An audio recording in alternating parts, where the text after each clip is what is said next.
ನಮಸ್ಕಾರ. ಜೀನಿ ನ್ಯೂಸ್ ವೀಕ್ಷಕರಿಗೆ ಸ್ವಾಗತ.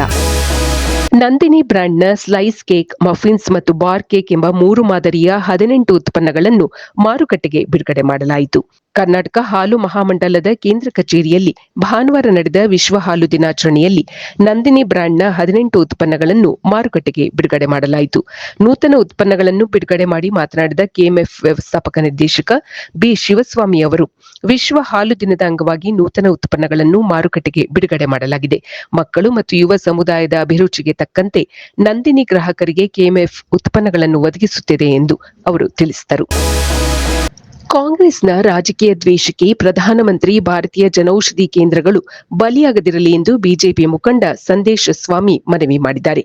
ರಾಜ್ಯದ ವಿವಿಧೆಡೆ ಇರುವ ಸರ್ಕಾರಿ ಆಸ್ಪತ್ರೆಗಳ ಆವರಣದಲ್ಲಿನ 140ಕ್ಕೂ ಹೆಚ್ಚು ಜನೌಷಧಿ ಮಳಿಗೆ ಮುಚ್ಚುವಂತೆ ಸರ್ಕಾರ ಆದೇಶಿಸಿರುವುದು ಜನವಿರೋಧಿ ಕ್ರಮವಾಗಿದೆ ಎಂದು ಅವರು ದೂರಿದ್ದಾರೆ.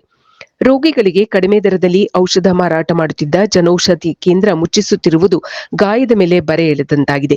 ಬಡ ರೋಗಿಗಳ ಆರೋಗ್ಯದ ಬಗ್ಗೆ ಕಾಳಜಿ ವಹಿಸಬೇಕಾದ ರಾಜ್ಯ ಸರ್ಕಾರ ಪ್ರಧಾನಿ ಹೆಸರಿನಲ್ಲಿ ಔಷಧಿ ಮಳಿಗೆ ಇರುವುದು ಸಹಿಸದೆ ಸೇಡಿನ ಕ್ರಮ ಅನುಸರಿಸುತ್ತಿರುವುದು ನಾಚಿಕೆಗೇಡಿನ ಸಂಗತಿ ಎಂದು ಕಿಡಿಕಾರಿದ್ದಾರೆ. ಮುಖ್ಯಮಂತ್ರಿ ಸಿದ್ದರಾಮಯ್ಯ ಅವರು ಜನರ ಆರೋಗ್ಯದ ಬಗ್ಗೆಯೂ ಕಾಳಜಿ ವಹಿಸಬೇಕು. ಭಾರತೀಯ ಜನೌಷಧಿ ಮಳಿಗೆ ಮುಚ್ಚಿಸುವ ಆದೇಶವನ್ನು ಪುನರ್ ಪರಿಶೀಲಿಸಬೇಕು ಎಂದು ಸಂದೇಶ ಸ್ವಾಮಿ ತಮ್ಮ ಪ್ರಕಟಣೆಯಲ್ಲಿ ತಿಳಿಸಿದ್ದಾರೆ. ಬೆಳಗಾವಿಯಲ್ಲಿ ನಡೆದಿದ್ದ ಬಾಲಕಿಯ ಮೇಲೆ ಅತ್ಯಾಚಾರದ ಪ್ರಕರಣಕ್ಕೆ ಸಂಬಂಧಿಸಿದಂತೆ 3 ಬಂಧನವಾಗಿದೆ. 15 ವರ್ಷದ ಬಾಲಕಿಯ ಮೇಲೆ ಸಾಮೂಹಿಕವಾಗಿ ಅತ್ಯಾಚಾರ ಎಸಗಿದ ಪ್ರಕರಣಕ್ಕೆ ಸಂಬಂಧಿಸಿ 3 ಆರೋಪಿಗಳನ್ನು ಬಂಧಿಸಿದ್ದು 2 ಬಾಲಕರನ್ನು ವಶಕ್ಕೆ ಪಡೆಯಲಾಗಿದೆ. ಪರಾರಿಯಾದ ಮತ್ತೊಬ್ಬ ಆರೋಪಿ ಬಂಧನಕ್ಕೆ ಬಲೆ ಬೀಸಿದ್ದೇವೆ ಎಂದು ಬೆಳಗಾವಿ ನಗರ ಪೊಲೀಸ್ ಕಮಿಷನರ್ ಭೂಷಣ್ ಗುಲಾಬ್ರಾವ್ ಬೊರಸೆ ತಿಳಿಸಿದ್ದಾರೆ. ಸುದ್ದಿಗೋಷ್ಠಿಯಲ್ಲಿ ಭಾನುವಾರ ಮಾತನಾಡುತ್ತಿದ್ದ ಅವರು, ಬಾಲಕಿಯ ಮೇಲೆ ಅತ್ಯಾಚಾರ ಎಸಗಿದ ಆರೋಪದಡಿ ಎಪಿಎಂಸಿ ಠಾಣೆಯಲ್ಲಿ 6 ಮಂದಿಯ ವಿರುದ್ಧ ಶನಿವಾರ ಎಫ್ಐಆರ್ ದಾಖಲಾಗಿದ್ದು, ಅದಾದ 24 ಗಂಟೆಯೊಳಗೆ ಪೊಲೀಸರು ಆರೋಪಿಗಳನ್ನು ಬಂಧಿಸಿದ್ದಾರೆ ಎಂದು ತಿಳಿಸಿದರು. ಸಂತ್ರಸ್ತೆ ಮತ್ತು ಆರೋಪಿಗಳು ಬೆಳಗಾವಿ ಜಿಲ್ಲೆಯವರೇ ಆಗಿದ್ದಾರೆ ಎಂದು ಪೊಲೀಸ್ ಕಮಿಷನರ್ ತಿಳಿಸಿದ್ದಾರೆ. ಆರಂಭದಲ್ಲಿ ಒಬ್ಬನು ಬಾಲಕಿಯನ್ನು ಪರಿಚಯಿಸಿಕೊಂಡು ಸ್ನೇಹ ಬೆಳೆಸಿದ್ದ. ಬಳಿಕ ಆತ ಮತ್ತು ಸ್ನೇಹಿತರು 2024 ಡಿಸೆಂಬರ್ ಅಲ್ಲಿ ಬಾಲಕಿಯನ್ನು ಪುಸಲಾಯಿಸಿ ಕರೆದುಕೊಂಡು ಹೋಗಿ ಅತ್ಯಾಚಾರ ಮಾಡಿದ್ದರು. ಅತ್ಯಾಚಾರದ ದೃಶ್ಯವನ್ನು ವಿಡಿಯೋ ರೆಕಾರ್ಡ್ ಮಾಡಿಕೊಂಡಿದ್ದರು.